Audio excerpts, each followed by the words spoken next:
Punjabi radio USA ਸੁਣ ਰਹੇ ਸਾਰੇ ਹੀ ਮਾਣਯੋਗ ਅਤੇ ਸਤਿਕਾਰਤ ਸਰੋਤਿਆਂ ਨੂੰ ਪਿਆਰ ਸਤਿਕਾਰ ਸਹਿਤ ਨਿੱਘੀ ਜਿਹੀ ਸਤਿ ਸ੍ਰੀ ਅਕਾਲ। ਸਭ ਨੂੰ ਜੀ ਨੂੰ ਆਖਦੇ ਹਾਂ। ਸੋ ਤੇ ਪ੍ਰੋਗਰਾਮ ਦੇ ਵਿੱਚ ਆਪ ਸਭ ਦਾ ਨਿੱਘਾ ਸਵਾਗਤ ਹੈ। ਪ੍ਰੋਗਰਾਮ ਲੈ ਕੇ ਹਾਜ਼ਰ ਹੋ ਚੁੱਕੇ ਹਾਂ। ਇਸ ਟਾਈਮ ਖਬਰ ਤੇ ਨਜ਼ਰ। ਅੱਜ 5 ਮਈ ਜੁੜ ਚੁੱਕੇ ਨੇ ਆਪਣੇ ਨਾਲ ਪੰਜਾਬ ਤੋਂ ਦੀਪਕ ਸ਼ਰਮਾ ਜਨਾਥਲ ਜੀ। ਖਬਰਾਂ ਦੀ ਡੂੰਘਾਈ ਤੱਕ ਲੈ ਕੇ ਜਾਣਗੇ, ਦੱਸਣਗੇ ਕੀ ਕੁਝ ਚੱਲ ਰਿਹਾ ਹੈ ਉਹਨਾਂ ਖਬਰਾਂ ਦੇ ਪਿੱਛੇ। ਦੀਪਕ ਜੀ, ਜੀ ਆਇਆਂ ਨੂੰ ਸਵਾਗਤ ਹੈ। ਸਤਿ ਸ੍ਰੀ ਅਕਾਲ ਜੀ। ਜੀ ਸਤਿ ਸ੍ਰੀ ਅਕਾਲ ਰਾਜਕਰਨਵੀਰ ਸਿੰਘ ਜੀ, ਸਮੁੱਚੇ ਦਰਸ਼ਕਾਂ ਨੂੰ ਸਰੋਤਿਆਂ ਨੂੰ ਮੇਰੀ ਪਿਆਰ ਭਰੀ ਸਤਿ ਸ੍ਰੀ ਅਕਾਲ। ਸਾਡੇ ਅੱਜ ਦੇ ਇਸ ਪ੍ਰੋਗਰਾਮ ਨੂੰ ਸਪਾਂਸਰ ਕਰਦੇ ਨੇ ਖਾਲਸਾ ਇੰਸ਼ੋਰੈਂਸ ਏਜੰਸੀ, ਜਿਨ੍ਹਾਂ ਦੇ ਕੋਲੋਂ ਤੁਸੀਂ ਹਰ ਇੱਕ ਤਰੀਕੇ ਦੀ ਇੰਸ਼ੋਰੈਂਸ ਕਰਵਾ ਸਕਦੇ ਹੋ। ਇੰਸ਼ੋਰੈਂਸ ਬਾਰੇ ਪਤਾ ਕਰਨ ਲਈ ਕਾਲ ਕਰ ਸਕਦੇ ਹੋ 408-272-2500 ਦੇ ਉੱਤੇ। ਟਿਰਕੀਨਾ ਇਮੀਗ੍ਰੇਸ਼ਨ ਲਾਅ ਫਰਮ, ਇਮੀਗ੍ਰੇਸ਼ਨ ਦਾ ਹੋਵੇ ਕਿਸੇ ਵੀ ਤਰੀਕੇ ਦਾ ਕੰਮ, ਕਾਲ ਅਟਰਨੀ ਜੇ ਟਿਰਕੀਨਾ 415-909-0503। ਗੁਰਦੀਪ ਸਿੰਘ ਵਿਰਦੀ ਕਲੋਵਿਸ, ਸਤਨਾਮ ਸਿੰਘ ਸ਼ੇਰਗਿੱਲ ਸੈਲਮਾ, ਪਿਛਲਾ ਪਰਿਵਾਰ ਫਰੀਮੌਂਟ, ਮਨਦੀਪ ਸਿੰਘ ਮਨਜੀਤ ਸਿੰਘ ਸੈਨ ਹੋਸੇ, ਇਹਨਾਂ ਸਾਰਿਆਂ ਦਾ ਧੰਨਵਾਦ। ਜੇਕਰ ਤੁਸੀਂ ਜਾਂ ਕੋਈ ਹੋਰ ਕਾਰੋਬਾਰ ਇਸ ਪ੍ਰੋਗਰਾਮ ਨੂੰ ਸਪਾਂਸਰ ਕਰਨਾ ਚਾਹੁੰਦੇ ਹੋ, ਸੰਪਰਕ ਕਰ ਸਕਦੇ ਹੋ 408-722-7698 ਦੇ ਉੱਤੇ। ਗੱਲਬਾਤ ਦਾ ਸਿਲਸਿਲਾ ਦੀਪਕ ਜੀ ਸ਼ੁਰੂ ਕਰਦੇ ਹਾਂ। ਡੀਸੀਆਂ ਨੂੰ ਅਕਸਰ ਅੰਦਰ ਭੇਤ ਹੁੰਦੇ ਆ ਵੀ ਕੀ ਹੋਣ ਵਾਲਾ ਹੈ, ਕਿਵੇਂ ਹੋਣ ਵਾਲਾ ਆ। ਅਗਲੀ ਜਿਹੜੀ ਖਬਰ ਆ ਕੁਛ ਇਸੇ ਤਰੀਕੇ ਦੀ ਆ। ਕਹਿੰਦੇ ਵੀ ਡੀਸੀ ਦੀ ਘਰਵਾਲੀ ਨੇ 1 ਕਰੋੜ ਦਾ ਹੀ ਖਾ ਲਏ ਸਰਕਾਰੀ ਅਮਰੂਦ। ਦੱਸਿਓ ਜੀ ਕੀ ਇਸ ਪਿੱਛੇ ਮਾਜਰਾ ਸਾਰਾ। ਹਾਂ ਬਿਲਕੁਲ ਜੀ, ਤੁਹਾਡੀ ਗੱਲ ਦਰੁਸਤ ਹੈ ਕਿ ਪੰਜਾਬ ਦੇ ਵਿੱਚ ਇੱਕ ਜਿਹੜਾ ਲੈਂਡ ਮਾਫੀਆ ਹੈ ਉਹ ਕੰਮ ਕਰਦਾ ਰਿਹਾ, ਤੇ ਉਹ ਕੰਮ 3 ਕੜੀਆਂ ਨਾਲ ਹੁੰਦਾ ਰਿਹਾ ਕਿ ਚਾਹੇ ਉਹ ਪ੍ਰਾਪਰਟੀ ਡੀਲਰ ਨੇ, ਚਾਹੇ ਉਹਦੇ ਵਿੱਚ ਅਫਸਰ ਅਧਿਕਾਰੀ ਨੇ, ਚਾਹੇ ਉਹਦੇ ਵਿੱਚ ਵੱਡੇ ਰਾਜਨੀਤਿਕ ਲੀਡਰ ਨੇ। ਉਹ ਇਹਨਾਂ ਦੀ ਮਿਲ ਕੇ ਖੇਡ ਚੱਲਦੀ ਰਹੀ ਹੈ ਲੰਮੇ ਸਮੇਂ ਤੋਂ। ਤੇ ਉਹਦੇ ਵਿੱਚ ਇਸ ਤਰ੍ਹਾਂ ਕਰਦੇ ਨੇ ਕਿ ਜਿਸ ਏਰੀਆ ਦੇ ਵਿੱਚ ਪਤਾ ਹੈ ਕਿ ਇਸ ਜ਼ਮੀਨ ਦੀ ਐਕਵਾਇਰ ਹੋਣੀ ਹੈ, ਜਾਂ ਇੱਥੇ ਕੋਈ ਰੋਡ ਬਣਨਾ, ਜਾਂ ਇੱਥੋਂ ਕੋਈ ਪ੍ਰੋਜੈਕਟ ਨਿਕਲਣਾ, ਜਾਂ ਕੁਛ ਇੱਥੇ ਕੋਈ ਵੱਡੀ ਕੋਈ ਯੋਜਨਾਵਾਂ ਦੇ ਤਹਿਤ ਕੁਛ ਬਣਾਇਆ ਜਾਣਾ ਸਰਕਾਰੀ, ਤਾਂ ਉਹ ਜ਼ਮੀਨਾਂ ਅਕਸਰ ਆਪਣੇ ਚਹੇਤੇ ਪ੍ਰਾਪਰਟੀ ਡੀਲਰਾਂ ਰਾਹੀਂ ਖਰੀਦ ਲੈਂਦੇ ਨੇ, ਜਾਂ ਉਹਨਾਂ ਦੇ ਨਾਮਾਂ ਤੇ ਖਰੀਦ ਲੈਂਦੇ ਨੇ, ਜਾਂ ਆਪਣੇ ਜਿੱਥੇ ਜ਼ਿਆਦਾ ਹੀ ਭਰੋਸਾ ਨਾ ਹੋਵੇ ਉੱਥੇ ਬੇਭਰੋਸਗੀ, ਉੱਥੇ ਆਪਣੇ ਫਿਰ ਘਰ ਵਾਲੀਆਂ ਦੇ ਰਿਸ਼ਤੇਦਾਰਾਂ ਦੇ ਨਾਮ ਦੇ ਉੱਤੇ ਅਫਸਰ, ਮੰਤਰੀ, ਸੰਤਰੀ, ਲੀਡਰ ਜ਼ਮੀਨਾਂ ਖਰੀਦ ਲੈਂਦੇ ਨੇ। ਇਹ ਜਿਹਾ ਵਰਤਾਰਾ ਇੱਕ ਵਾਰ ਫਿਰ ਉਸ ਸਮੇਂ ਸਾਹਮਣੇ ਆਇਆ ਜਦੋਂ ਲਗਭਗ 2016 ਤੋਂ ਲੈ ਕੇ 2020 ਤੱਕ ਦੇ ਦਰਮਿਆਨ ਦਾ ਮਾਮਲਾ ਹੈ। ਮਤਲਬ ਬਾਦਲਾਂ ਦੇ ਰਾਜ ਤੋਂ ਕੈਪਟਨ ਦੇ ਰਾਜ ਤੱਕ ਦੇ ਦੌਰ ਦੀਆਂ ਗੱਲਾਂ ਨੇ ਜੀ। ਇਸ ਦਰਮਿਆਨ ਗਵਾਂਡਾ ਨੇ ਕੁਝ ਜ਼ਮੀਨਾਂ ਐਕਵਾਇਰ ਕਰਨੀਆਂ ਸੀ, ਤੇ ਗਵਾਂਡਾ 'ਚ ਲੱਗੇ ਅਧਿਕਾਰੀਆਂ ਨੇ ਕੁਝ ਪ੍ਰਾਪਰਟੀ ਡੀਲਰਾਂ ਨਾਲ ਮਿਲ ਕੇ ਉਹ ਜ਼ਮੀਨਾਂ ਆਪਣੀਆਂ ਘਰ ਵਾਲੀਆਂ ਦੇ ਜਾਂ ਪ੍ਰਾਪਰਟੀ ਡੀਲਰਾਂ ਦੇ ਜਾਂ ਉਹਨਾਂ ਦੇ ਨਾਮਾਂ ਤੇ ਚੱਕ ਲਈਆਂ, ਜਿੱਥੇ ਜਿੱਥੇ ਜ਼ਮੀਨ ਐਕਵਾਇਰ ਹੋਣੀ ਸੀ। ਹੁਣ ਇੱਕ ਤਾਂ ਪਹਿਲੀ ਧੋਖਾਧੜੀ ਤਾਂ ਇਹੀ ਹੁੰਦੀ ਹੈ ਕਿ ਠੀਕ ਹੈ ਜ਼ਮੀਨ ਆਪਣੇ ਨਾਂ ਕਰਾ ਲਈ, ਤਾਂ ਕਿ ਜਦੋਂ ਸਰਕਾਰੀ ਖਰੀਦ ਹੋਣੀ ਹੈ ਤਾਂ ਉਹਦੇ ਵਿੱਚ ਤੁਹਾਨੂੰ ਮੁਆਵਜ਼ਾ ਵੱਡਾ ਮਿਲ ਜਾਣਾ, ਉਹਦਾ ਮੁੱਲ ਵੱਧ ਕੇ ਮਿਲ ਜਾਣਾ। ਇੱਕ ਤਾਂ ਇੱਥੇ ਤੱਕ ਧੋਖਾਧੜੀ ਹੈ, ਪਰ ਉਹ ਤੋਂ ਗਾਹਾਂ ਦੀ ਧੋਖਾਧੜੀ ਵੀ ਸੋਚੀ, ਕਿਉਂਕਿ ਜੇਕਰ ਜ਼ਮੀਨ ਦੇ ਉੱਤੇ ਬਾਗ ਲੱਗਿਆ ਹੋਵੇ ਤਾਂ ਉਹ 20 ਸਾਲ 25 ਸਾਲ ਉਹਦਾ ਮੰਨਿਆ ਜਾਂਦਾ ਕਿ ਹਾਂ ਜੀ ਇੱਕ ਬੂਟੇ ਨੇ 25 ਸਾਲ ਫਲ ਦੇਣੇ ਆ, ਤੇ ਜੇ 4 ਸਾਲ ਦਾ ਬੂਟਾ ਲੱਗਿਆ ਤਾਂ ਤੁਹਾਨੂੰ 20-21 ਸਾਲ ਦਾ ਹੋਰ ਅਗਲੇ ਸਾਲ ਦੇ ਮੁਆਵਜ਼ਾ ਮਿਲ ਜਾਂਦਾ ਕਿ ਹਾਂ ਪ੍ਰਤੀ ਬੂਟਾ ਇਹਨੇ ਇੰਨਾ ਫਲ ਦੇਣਾ ਸੀ, ਇਸ ਲਈ ਇੰਨੇ ਦਾ ਨੁਕਸਾਨ ਇਹ ਹੋ ਗਿਆ, ਜ਼ਮੀਨ ਦਾ ਮੁੱਲ ਵੱਖਰਾ ਜੀ ਤੁਹਾਡਾ। ਸੋ ਉਸ ਤਰ੍ਹਾਂ ਉਹਨਾਂ ਨੂੰ 25 ਸਾਲ ਦਾ ਇੱਕ ਤਰ੍ਹਾਂ ਨਾਲ ਮੁਆਵਜ਼ਾ ਮਿਲਣਾ। ਤੋ ਇਸ ਲਈ ਇਹ ਇੱਕ ਜਦੋਂ ਗਵਾਂਡਾ ਨੇ ਜ਼ਮੀਨਾਂ ਐਕਵਾਇਰ ਕਰਨੀਆਂ ਤਾਂ ਉਸ ਮਾਮਲੇ ਦੇ ਵਿੱਚ ਫਿਰੋਜ਼ਪੁਰ ਦੇ ਡੀਸੀ ਰਹੇ ਨੇ ਰਜੇਸ਼ ਧਮਾਨ। ਉਹਨਾਂ ਨੇ ਆਪਣੀ ਘਰ ਵਾਲੀ ਦੇ ਨਾਂ ਦੇ ਉੱਤੇ, ਜਸਪੀਨ ਕੌਰ ਦੇ ਨਾਂ ਦੇ ਉੱਤੇ ਜ਼ਮੀਨ ਖਰੀਦ ਲਈ। ਉਹ ਜ਼ਮੀਨ ਜਿਹੜੀ ਗਵਾਂਡਾ ਨੇ ਐਕਵਾਇਰ ਕਰਨੀ, ਉਹਦੇ ਰਾਹੀਂ 1,17,56,000 ਦੇ ਅਮਰੂਦ ਛਕੇ। ਮਤਲਬ ਅਮਰੂਦਾਂ ਦੇ ਬਾਗ ਦਾ ਮੁਆਵਜ਼ਾ ਡੀਸੀ ਦੀ ਘਰ ਵਾਲੀ ਨੇ 1,17 ਲੱਖ ਜਦ ਵਸੂਲ ਕੀਤਾ ਜੀ। ਹੁਣ ਇਹ ਕੀਤਾ ਕੀ? ਇਹ ਤੁਸੀਂ ਹੈਰਾਨੀ ਵਾਲੀ ਗੱਲ ਹੈ ਕਿ ਉਹਨਾਂ ਨੇ ਕੀ ਕੀਤਾ, ਉਸ ਜ਼ਮੀਨ ਦੇ ਉੱਤੇ ਜਿਹੜੇ ਬਾਗ ਸੀ ਉਹ ਦਿਖਾ ਦਿੱਤਾ ਅਮਰੂਦਾਂ ਦਾ। ਉਹਨਾਂ ਨੂੰ ਪਤਾ ਕਿ ਅਮਰੂਦ ਦਾ ਬੂਟਾ ਬਹੁਤ ਛੇਤੀ ਵੱਧਦਾ, ਬੜੀ ਛੇਤੀ ਵੱਡਾ ਹੁੰਦਾ, ਤੇ ਉਹਨਾਂ ਨੇ ਪਹਿਲਾਂ ਹੀ 2-2 3-3 ਸਾਲ ਬੂਟੇ ਖਰੀਦ ਹੁਣ ਇੱਕ ਕ੍ਰਾਈਟੇਰੀਆ ਬਣਿਆ ਹੋਇਆ ਸਾਡੇ ਜਿਹੜੀ ਐਗਰੀਕਲਚਰ ਯੂਨੀਵਰਸਿਟੀ ਹੈ, ਜਿਵੇਂ ਲੁਧਿਆਣਾ ਯੂਨੀਵਰਸਿਟੀ ਹੈ ਜਾਂ ਹਨਾ, ਉਹਨਾਂ ਦੇ ਹਵਾਲੇ ਨਾਲ ਇੱਕ ਨਿਯਮ ਹੈ ਕਿ ਜੇਕਰ ਕਿਸੇ 1 ਏਕੜ ਦੇ ਵਿੱਚ 1 ਕਿੱਲੇ ਦੇ ਵਿੱਚ ਤੁਸੀਂ ਬਾਗ ਲਾਉਣਾ ਹੈ ਤਾਂ ਉੱਥੇ ਭਾਈ 130 ਤੋਂ 135 ਬੂਟੇ ਲਾ ਸਕਦੇ ਹੋ। ਐਵਰੇਜ 132 ਕੁ ਬੂਟੇ ਲੱਗਦੇ ਆ ਕਹਿੰਦੇ। ਇੱਥੇ ਜਨਾਬ ਨੇ 2-2000 ਬੂਟਾ ਲਵਾਤਾ ਤਾਂ ਕਿ ਪ੍ਰਤੀ ਬੂਟਾ ਮੁਆਵਜ਼ਾ ਵੱਧ ਆਵੇ। ਸੋ ਇਸ ਲਈ ਇਹ ਸਾਰੀ ਖੇਡ ਦੇ ਵਿੱਚ 50 ਕਰੋੜ ਤੋਂ ਉੱਪਰ ਦਾ ਮੁਆਵਜ਼ਾ ਵੀ ਕਈ ਤਰ੍ਹਾਂ ਮਤਲਬ ਹੜੱਪ ਗਈਆਂ। ਡੀਸੀ ਦੀ ਘਰ ਵਾਲੀ ਤਾਂ ਲੈ ਹੀ ਗਈ ਸਿੱਧੀ 1 ਕਰੋੜ, ਪਰ ਉਹ ਤੋਂ ਬਿਨਾਂ ਬਾਕੀ ਕੁੱਲ ਮਿਲਾ ਕੇ ਵੀ ਇਹ 50 ਕਰੋੜ ਤੋਂ ਉੱਪਰ ਗਿਆ। ਪ੍ਰਾਪਰਟੀ ਡੀਲਰਾਂ ਦੇ ਰਾਹੀਂ ਜਿਹੜਾ ਮੁਆਵਜ਼ਾ ਹੜੱਪਿਆ ਗਿਆ, ਸਾਰਾ ਕੁਝ ਲਿਆ ਗਿਆ, 24 ਕਰੋੜ ਦਾ ਮੁਆਵਜ਼ਾ ਉਹ।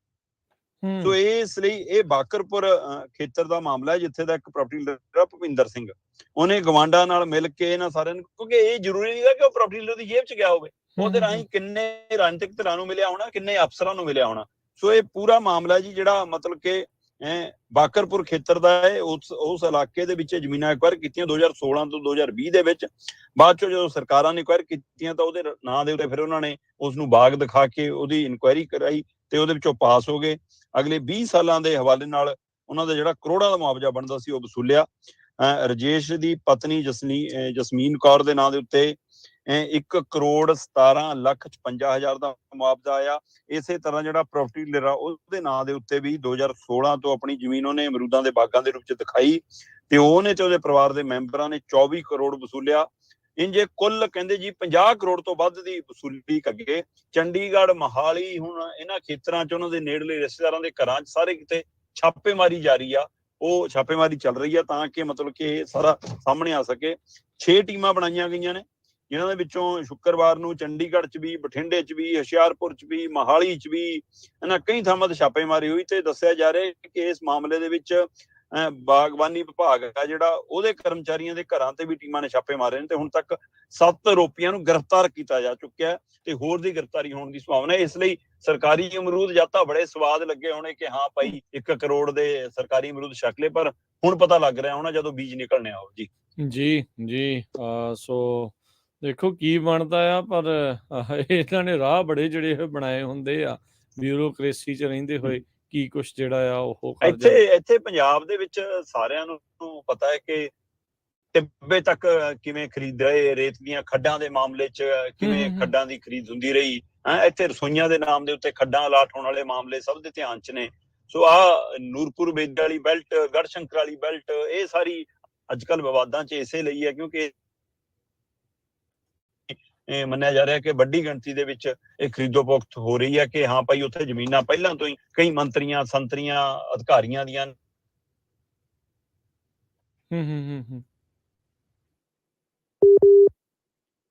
ਕਦਮ ਭਰੀ। ਅਸੀਂ ਇਨਕੁਆਇਰੀ ਇਮਾਨਦਾਰੀ ਨਾਲ ਕਰਾਵਾਂਗੇ ਤੇ ਉਸ ਨਾਤੇ ਜਿਹੜੇ ਵੀ ਪਿਛਲੀਆਂ ਸਰਕਾਰਾਂ ਨੇ, ਚਾਹੇ ਅਕਾਲੀਆਂ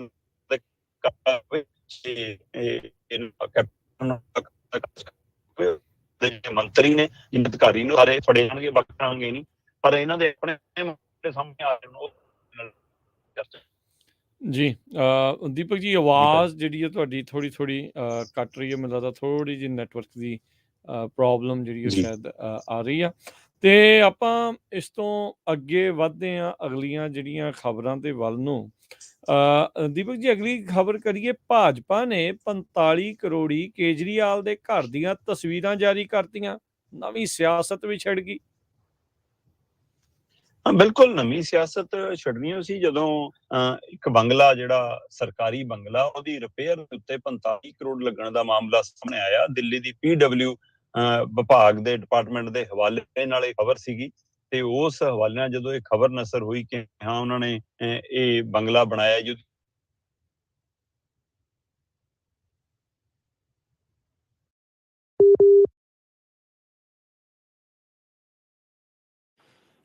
ਦੀਪਕ ਜੀ, ਆਵਾਜ਼ ਜਿਹੜੀ ਹੈ ਤੁਹਾਡੀ ਫਿਰ ਤੋਂ ਕੱਟ ਰਹੀ ਆ।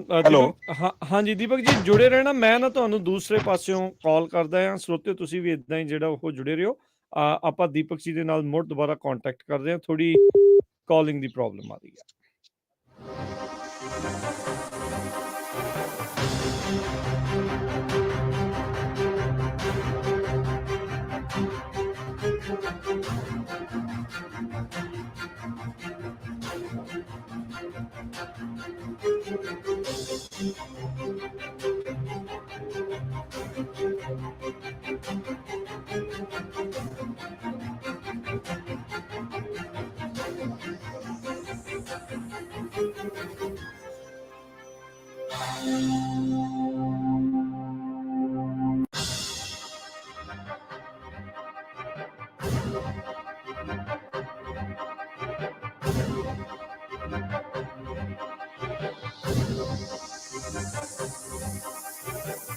जी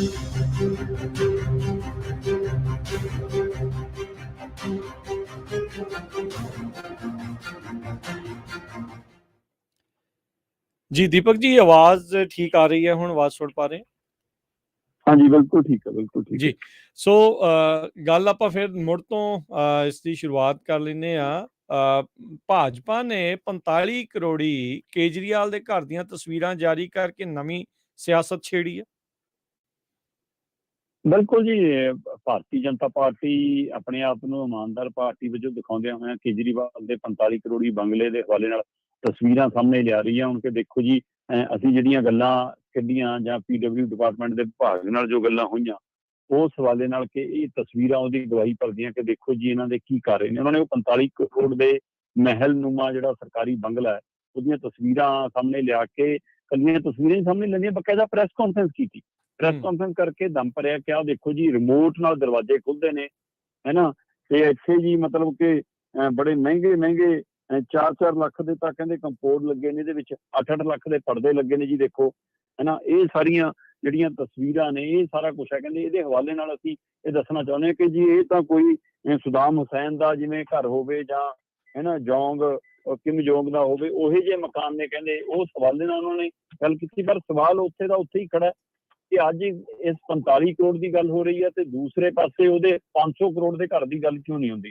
ਸੋ ਜੇਕਰ ਬੇਸ਼ੱਕ ਕੇਜਰੀਵਾਲ ਦੇ ਘਰ ਦੀ ਰਿਪੇਅਰ ਦੇ ਮਾਮਲੇ ਦੇ ਵਿੱਚ ਉੱਥੇ ਦੇ ਉਪ ਰਾਜਪਾਲ ਨੇ ਰਿਪੋਰਟ ਤਲਬ ਕਰ ਲਈ ਆ ਤੇ ਉਹ ਇਹਨਾਂ ਨੂੰ ਜਵਾਬ ਦੇਣਾ ਹੀ ਪੈਣਾ, ਫਾਈਲਾਂ ਭੇਜਣੀਆਂ ਪੈਣੀਆਂ, ਪਰ ਇਹੋ ਜਿਹਾ ਹੀ ਤਲਬੀ ਕਿਉਂ ਰਾਸ਼ਟਰਪਤੀ ਨਹੀਂ ਕਰਦੇ ਕਿ ਨਰਿੰਦਰ ਮੋਦੀ ਨੇ ਵੀ 500 ਕਰੋੜ ਦੇ ਘਰ ਤੇ ਕਿਵੇਂ ਲੱਗ ਗਿਆ ਜੀ, ਉਹ 1.5 ਲੱਖ ਦਾ ਪੈਨ ਕਿਵੇਂ ਵਰਤਦਾ, ਉਹ ਸਵਾਲ ਜਿਉਂ ਦਾ ਤਿਉਂ ਬਰਕਰਾਰ। ਪਰ ਇਹਦੇ ਪਰ ਸਿਆਸਤ ਇਸ ਲਈ ਛਿੜੀ ਕਿ ਭਾਜਪਾ ਪੂਰਾ ਇਸ ਮੁੱਦੇ ਨੂੰ ਇੱਕ ਵੱਡਾ ਮੁੱਦਾ ਬਣਾ ਕੇ, ਚਾਹੇ ਉਹ ਜਿਮਨੀ ਚੋਣ ਦੇ ਹਵਾਲੇ ਨਾਲ ਹੋਵੇ, ਚਾਹੇ ਕਰਨਾਟਕਾ ਚੋਣਾਂ ਹੋਣ, ਚਾਹੇ 2024 ਦਾ ਹਵਾਲਾ ਹੋਵੇ, ਉਹ ਸਾਰੇ ਦੇ ਨਾਲ ਆਮ ਆਦਮੀ ਪਾਰਟੀ ਦੀ ਪੂਰੀ ਤਰ੍ਹਾਂ ਘੇਰਾਬੰਦੀ ਕਰਨੀ ਚਾਹੁੰਦੀ ਆ।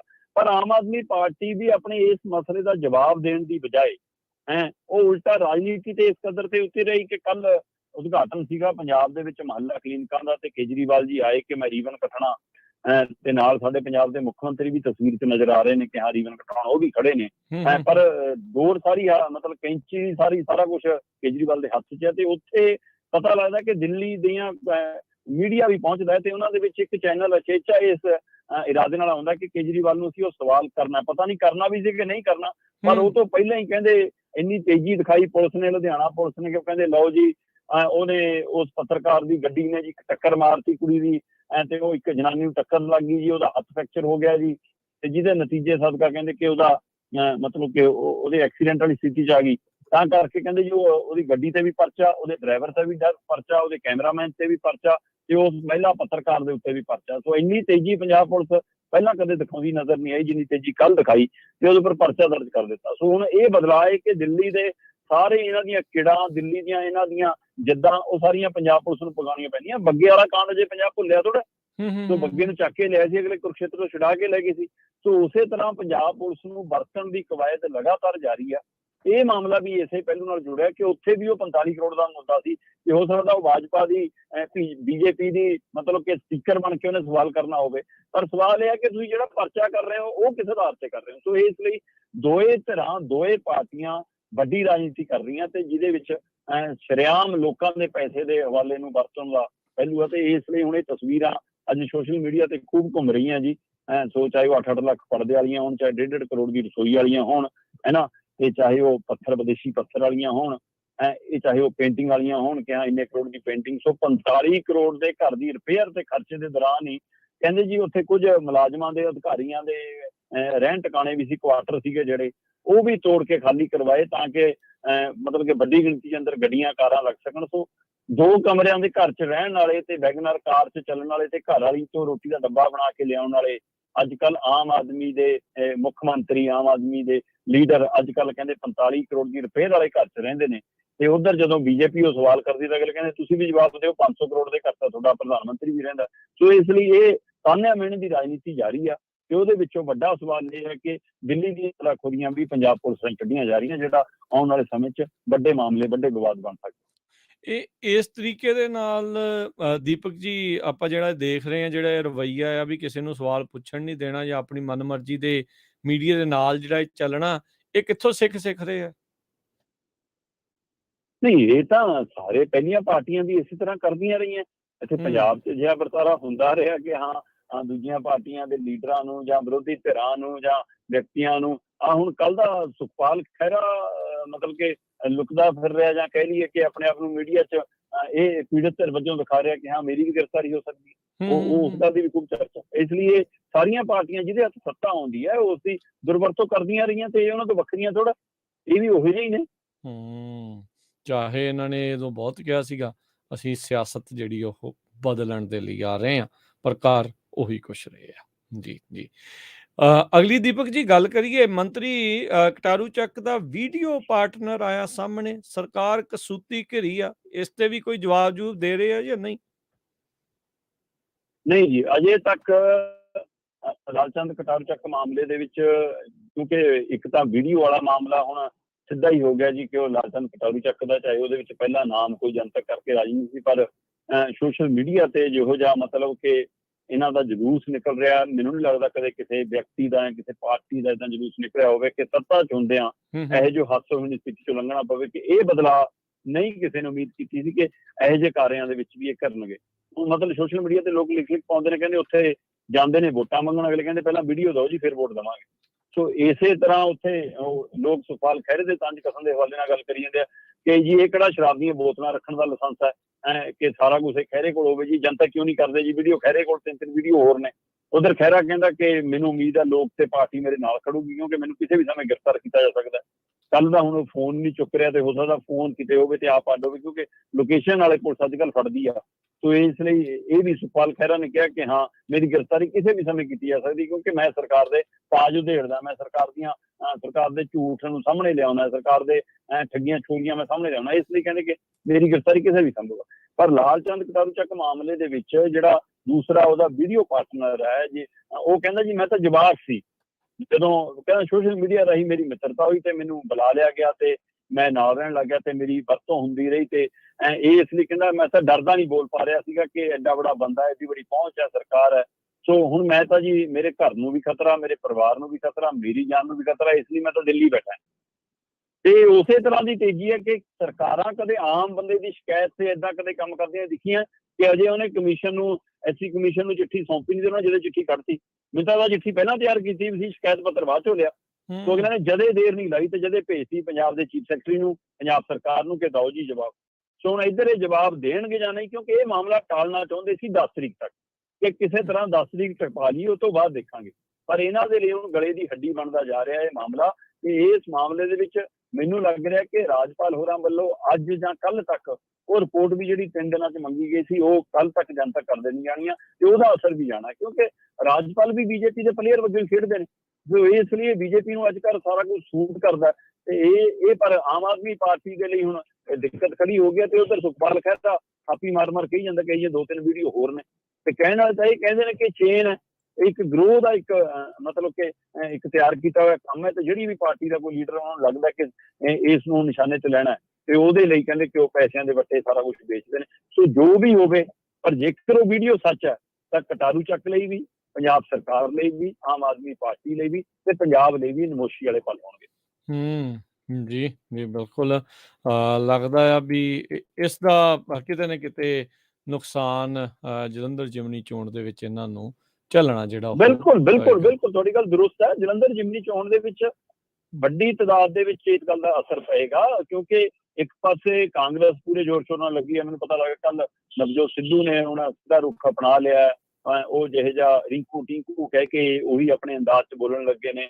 ਪਤਾ ਨਹੀਂ ਉਹਦਾ ਅਸਰ ਮਤਲਬ ਪੋਜ਼ੀਟਿਵ ਹੋਏਗਾ ਜਾਂ ਨੈਗੇਟਿਵ ਹੋਏਗਾ, ਪਰ ਉਹ ਕਹਿੰਦੇ ਜੀ ਪੜ੍ਹੀ ਲਿਖੀ ਪ੍ਰੋਫੈਸਰ ਇਹ ਜੀ ਨਹੀਂ ਮਿਲਣੀ, ਜਦੋਂ ਤੁਹਾਡੀ ਆਵਾਜ਼ ਬਣੇਗੀ ਇਹ ਮੈਂਬਰ ਪਾਰਲੀਮੈਂਟ ਜਾਂ ਕੇਸੀ ਨੂੰ ਵੋਟਾਂ ਪਾਓ।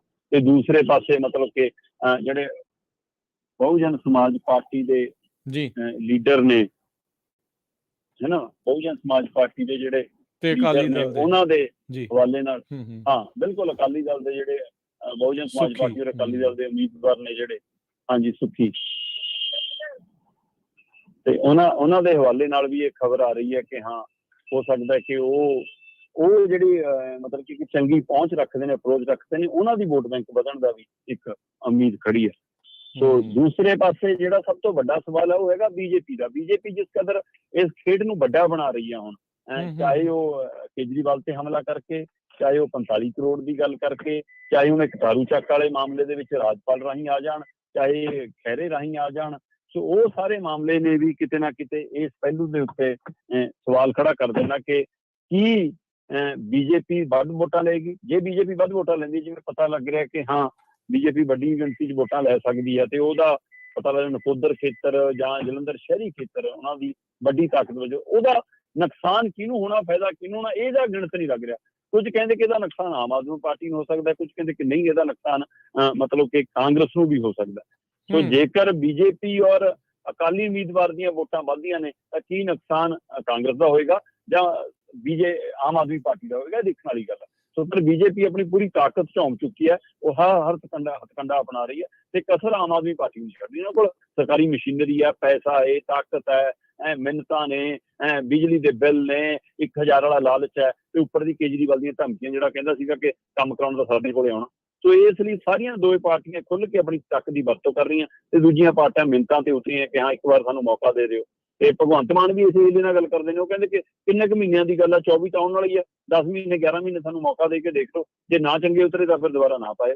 ਪਰ ਕੀ ਹੁਣ ਜਲੰਧਰ ਦੇ ਵੋਟਰ ਇਹਨਾਂ ਦੇ 1 ਸਾਲ ਦੇ ਕਾਰਜਕਾਲ ਤੋਂ ਅੱਕ ਗਏ ਨੇ, ਜਾਂ ਉਹਨਾਂ ਨੂੰ ਲੱਗਦਾ ਕਿ ਬੀਜੇਪੀ ਪੰਜਾਬ ਦੀ ਤਾਰਨਹਾਰ ਬਣ ਸਕਦੀ ਹੈ, ਜਾਂ ਉਹਨਾਂ ਨੂੰ ਲੱਗਦਾ ਕਿ ਇਹ ਚੋਣਾਂ ਨਾਲ ਕੀ ਫਰਕ ਪੈਣਾ, ਨਾ ਸਰਕਾਰ ਕਿਤੇ ਡਿੱਗਣੀਆਂ ਨਾਲ ਫਰਕ ਪੈਣਾ, ਇਸੇ ਲਈ ਕੀ ਰੋਡ ਸ਼ੋਅ ਦੇ ਵਿੱਚ ਰੈਲੀਆਂ 'ਚ ਲੋਕ ਘੱਟ ਆ ਰਹੇ ਨੇ।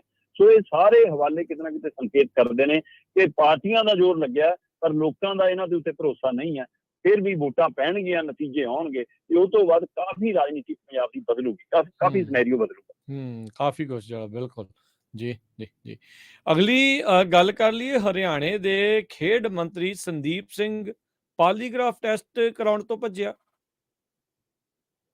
ਹਾਂ ਬਿਲਕੁਲ ਜੀ, ਵੱਡਾ ਨਾਮੀ ਹਾਕੀ ਖਿਡਾਰੀ, ਖੇਡ ਮੰਤਰੀ ਅੱਜ ਕੱਲ੍ਹ ਹਰਿਆਣਾ ਦਾ ਸੰਦੀਪ ਸਿੰਘ ਹੋਰੀ, ਉਹਦੇ ਮਾਮਲੇ ਦੇ ਵਿੱਚ ਪਹਿਲਾਂ ਤੋਂ ਹੀ ਵਿਵਾਦ ਆ ਗਿਆ ਸੀ, ਜਦੋਂ ਜਿਹੜੀ ਕੋਚ ਤੇ ਕੰਮ ਖਿਡਾਰਨ ਜਿਹੜੀ ਉਹ ਕੁੜੀ ਦੋਸ਼ ਲਾਏ ਕਿ ਮੇਰੇ ਨਾਲ ਛੇੜਖਾਨੀ ਦੇ, ਹੈ ਨਾ।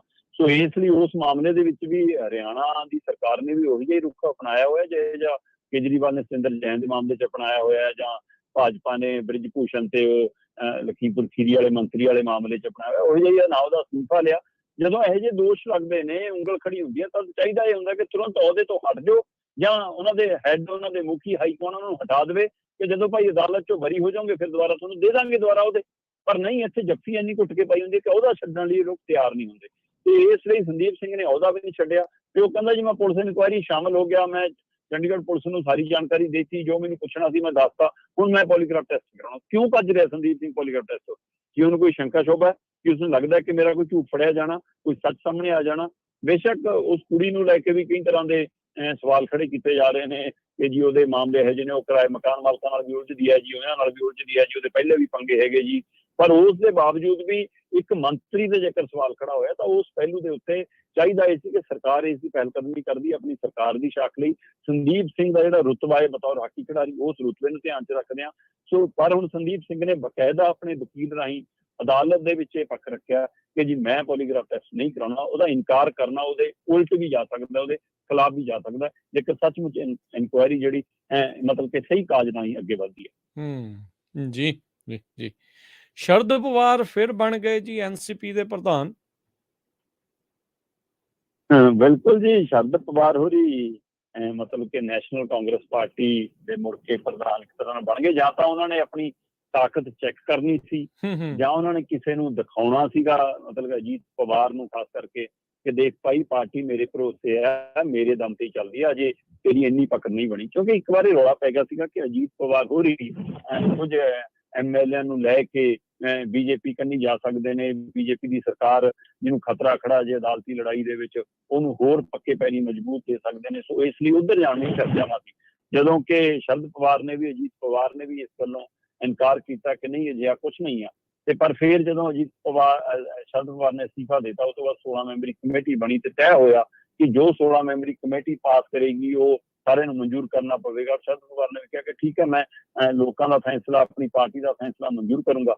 ਤੇ 16 ਮੈਂਬਰਾਂ ਦੇ ਵਿੱਚੋਂ ਜਦੋਂ ਉਹਨਾਂ ਦਾ ਮਤਾ ਰੱਖਿਆ ਗਿਆ ਤੇ ਉਹਨਾਂ ਦੇ ਨਾਮ ਨੂੰ ਦੁਬਾਰਾ ਸਾਰੇ ਮੈਂਬਰਾਂ ਨੇ ਸਹਿਮਤੀ ਪਕਾਈ, ਅਸਤੀਫਾ ਨਾਮਨਜ਼ੂਰ ਕੀਤਾ ਤੇ ਉਹਨਾਂ ਨੂੰ ਪ੍ਰਧਾਨਗੀ ਸਾਂਭੇ ਰੱਖਣ ਦਾ ਇੱਕ ਤਰ੍ਹਾਂ ਨਾਲ 16 ਮੈਂਬਰੀ ਕਮੇਟੀ ਨੇ ਹੁਕਮ ਦਿੱਤਾ। ਤਦ ਉਹ ਇਕੱਲਾ ਲੀਡਰ ਫਿਰ ਉਹਨਾਂ ਦੇ ਘਰੇ ਗਿਆ ਤੇ ਉਹਨਾਂ ਨੂੰ ਆਪਣਾ ਫੈਸਲਾ ਸੁਣਾਇਆ, ਤੇ ਉਸ ਤੋਂ ਬਾਅਦ ਉਹਨਾਂ ਨੇ ਪ੍ਰੈਸ ਕਾਨਫਰੰਸ ਕਰਕੇ ਕਿਹਾ ਕਿ ਠੀਕ ਹੈ ਮੈਂ ਮਤਲਬ ਕਿ ਸਭ ਦਾ ਹੁਕਮ ਮੰਨਦਾ, ਤੇ ਮੈਂ ਕਿਉਂਕਿ ਕੁਝ ਵਰਕਰਾਂ ਨੇ ਘਰ ਮੂਹਰੇ ਆ ਕੇ ਇਕੱਠ ਵੀ ਕਰ ਲਿਆ ਸੀ, ਭੁੱਖ ਹੜਤਾਲ ਵੀ ਸ਼ੁਰੂ ਕਰਤੀ ਸੀ, ਇੱਕ ਦੋ ਨੇ ਸੁਸਾਈਡ ਕਰਨ ਦੀ ਕੋਸ਼ਿਸ਼ ਵੀ ਕੀਤੀ ਕਿ ਸ਼ਰਦ ਪਵਾਰ ਛੱਡ ਕੇ ਨਾ ਜਾਣ।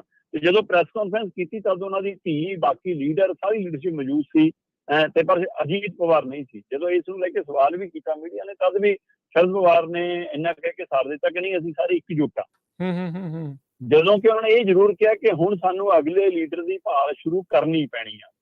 ਕਿ ਇੱਥੇ ਵੀ ਉਹੀ ਪਰਿਵਾਰਵਾਦ ਦਾ ਮਸਲਾ ਵੱਡਾ ਬਣਦਾ ਜਾ ਰਿਹਾ ਕਿ ਅਜੀਤ ਪਵਾਰ ਦੀ ਬਜਾਏ ਉਹ ਆਪਣੀ ਧੀ ਨੂੰ ਪ੍ਰਧਾਨਗੀ ਸੌਂਪਣਾ ਚਾਹੁੰਦੇ ਆ, ਕਮਾਨ ਉਹਦੇ ਹੱਥ ਸੌਂਪਣਾ ਚਾਹੁੰਦੇ ਆ। ਸੋ ਕੀ ਇਹੀ ਕਾਰਨ? ਸੋ ਜੋ ਹਾਲ ਸ਼ਿਵ ਸੈਨਾ ਦਾ ਹੋਇਆ, ਜੋ ਹਾਲ ਬਾਦਲਾਂ ਦੇ ਟੱਬਰ ਦਾ ਹੋਇਆ, ਕਿ ਉਹੀ ਹਾਲ ਹੁਣ ਇਸ ਟੱਬਰ ਦਾ ਵੀ ਹੋਣ ਵਾਲਾ। ਇਹ ਇੱਕ ਦੇਸ਼ ਭਰ ਦੀ ਰਾਜਨੀਤੀ ਦੇ ਵਿੱਚ ਗਰਮਾਈ ਹੋਈ ਆ।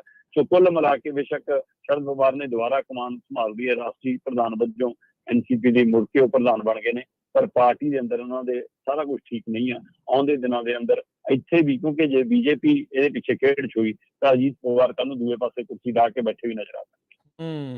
ਜੀ ਜੀ, ਨਲ ਬਦਲੂਆਂ ਦਾ ਕੰਮ ਤਾਂ ਚੱਲਦਾ ਰਹਿੰਦਾ ਆ। ਸਾਬਕਾ ਸਪੀਕਰਾਂ ਦੇ ਪਰਿਵਾਰ ਦੇ ਵਿੱਚ ਅਟਵਾਲ ਉਹਨਾਂ ਦੇ ਪਰਿਵਾਰ ਚੋਂ ਭਾਜਪਾ ਸ਼ਾਮਲ ਹੋ ਗਏ, ਕਹਿੰਦੇ ਹੁਣ ਉਹ ਵੀ ਆਪ ਚਲੇ ਗਏ ਉੱਧਰ ਨੂੰ। ਨਹੀਂ, ਉਹ ਤਾਂ ਜਾਣਾ ਹੀ ਸੀਗਾ ਜੀ। ਦੇਖੋ, ਉਹਨਾਂ ਦੇ ਮੁੰਡੇ ਨੂੰ ਬੀਜੇਪੀ ਨੇ ਟਿਕਟ ਦਿੱਤੀ ਆ, ਸੋ ਇਸ ਲਈ ਉਹ ਟਿਕਟ ਦੇਣ ਤੋਂ ਬਾਅਦ ਫਿਰ ਇਹ ਚਰਚਾ ਰਹਿਣੀ ਸੀ ਕਿ ਜੋ ਤੋਂ ਪਹਿਲਾਂ ਸ਼ਾਮਲ ਨਾ ਹੁੰਦੇ ਤਾਂ ਪ੍ਰਚਾਰ ਕਰਨਾ ਥੋੜਾ ਜਿਹਾ ਔਖਾ ਹੋ ਜਾਂਦਾ, ਸਵਾਲ ਹੋਣ ਲੈਂਦੇ ਨੇ। ਇਸ ਲਈ ਉਹ ਅਟਵਾਲ ਨੇ ਜਾਣਾ ਹੀ ਸੀ। ਮੈਨੂੰ ਲੱਗਦਾ ਉਹਨਾਂ ਨੇ ਕਿਹਾ ਹੀ ਹੋਣਾ ਕਿ ਬਸ ਬਾਦਲ ਸਾਹਿਬ ਦਾ ਭੋਗ ਪੈ ਲੈਣ ਦਿਓ ਜੀ। ਸੋ ਬਾਦਲ ਸਾਹਿਬ ਦਾ ਭੋਗ ਪਿਆ ਨਹੀਂ ਤੇ ਅਟਵਾਲ ਹੋਰੀ ਉੱਧਰ ਸ਼ਾਮਲ ਹੋ ਗਏ। ਤੇ ਇਹੀ ਫਿਕਰ ਹੁਣ ਸੁਖਬੀਰ ਬਾਦਲ ਲਈ ਵੱਡਾ ਖੜਾ, ਅਕਾਲੀ ਦਲ ਲਈ ਫਿਕਰ ਵੱਡਾ ਖੜਾ। ਉਸ ਦਿਨ ਦੀ ਮਾਫੀ ਨੇ ਕਈ ਸਵਾਲ ਖੜੇ ਕੀਤੇ ਨੇ ਕਿ ਜਿਹੜਾ ਸੁਖਬੀਰ ਬਾਦਲ ਨੇ ਮਾਫੀ ਮੰਗੀ ਆ, ਕੀ ਉਹ ਮਾਫੀ ਮੰਗ ਕੇ ਮਤਲਬ ਕਿ ਇਹ ਤੈਅ ਕੀਤਾ ਕਿ ਅਸੀਂ ਦੁਬਾਰਾ ਪੰਥਕ ਲਈ ਵੱਲ ਪਰਤਾਂਗੇ? ਕਿਉਂਕਿ ਜਿਵੇਂ ਆਪਾਂ ਕੱਲ ਵੀ ਗੱਲ ਕਰ ਰਹੇ ਸੀ ਕਿ ਜਿਸ ਕਦਰ ਹਰਵਿੰਦਰ ਧਾਮੀ ਹੋਰਾਂ ਨੇ ਮੰਗ ਰੱਖੀ ਆ, ਉੱਥੋਂ ਇਹ ਸੰਕੇਤ ਦੇ ਰਿਹਾ ਅਕਾਲੀ ਦਲ ਕਿ ਅਸੀਂ ਹੁਣ ਪੰਥਕ ਆਪਣੀ ਲੜਾਈ ਸ਼ੁਰੂ ਕਰਾਂਗੇ, ਪੰਥਕ ਰਵਾਇਤਾਂ ਤੇ ਪਰਤਾਂਗੇ, ਅਸੀਂ ਉਸੇ ਤਰ੍ਹਾਂ ਦੀ ਅਕਾਲੀ ਦਲ ਨੂੰ ਮੁੜ ਸਰਜੀਤ ਕਰਾਂਗੇ। ਪਰ ਸਵਾਲ ਇਹ ਹੈ ਕਿ ਕੀ ਸੁਖਬੀਰ ਬਾਦਲ ਦੀ ਪ੍ਰਧਾਨਗੀ ਸਾਰੇ ਕਬੂਲਣਗੇ? ਬੇਸ਼ੱਕ ਅੱਜ ਦੇ ਦੌਰ ਦੇ ਵਿੱਚ ਸ਼੍ਰੋਮਣੀ ਅਕਾਲੀ ਦਲ ਬਾਦਲ ਦੇ ਵਿੱਚ ਜਿੰਨੇ ਕੁ ਲੀਡਰ ਹੈਗੇ ਨੇ, ਉਹ ਲੀਡਰਾਂ ਦਾ ਮਸਲਾ ਇਹ ਹੈ ਕਿ ਉਹ ਪ੍ਰਧਾਨਤਾ ਬਣਨਾ ਚਾਹੁੰਦੇ ਨੇ ਪਰ ਉਹ ਖਰਚਾ ਨਹੀਂ ਕਰਨਾ ਚਾਹੁੰਦੇ, ਤੇ ਖਰਚੇ ਲਈ ਉਹ ਸੁਖਬੀਰ ਕਨੀ ਝਾਕਦੇ ਨੇ। ਤੇ ਕਈ ਵਾਰ ਮਤਲਬ ਗੈਰ ਰਸਮੀ ਗੱਲਾਂ 'ਚ ਗੱਲਾਂ ਵੀ ਕਰ ਲੈਂਦੇ ਨੇ ਕਿ ਜੀ ਪ੍ਰਧਾਨਤਾ ਬਣ ਜਾਈਏ, ਪਰ ਮਾਲ ਜਿਹਦੇ ਕੋਲ ਮਾਲ ਤਾਂ ਉਸੇ ਨੂੰ ਖਰਚਣਾ ਪੈਣਾ। ਸੋ ਇਸ ਲਈ ਉਹ ਕਹਿੰਦੇ ਕਿ ਸੁਖਬੀਰ ਬਾਦਲ ਪ੍ਰਧਾਨ ਠੀਕ ਆ, ਪਰ ਸੁਖਬੀਰ ਬਾਦਲ ਦੀ ਪ੍ਰਧਾਨਗੀ ਮੰਨਣ ਨੂੰ ਤਿਆਰ ਨਹੀਂ।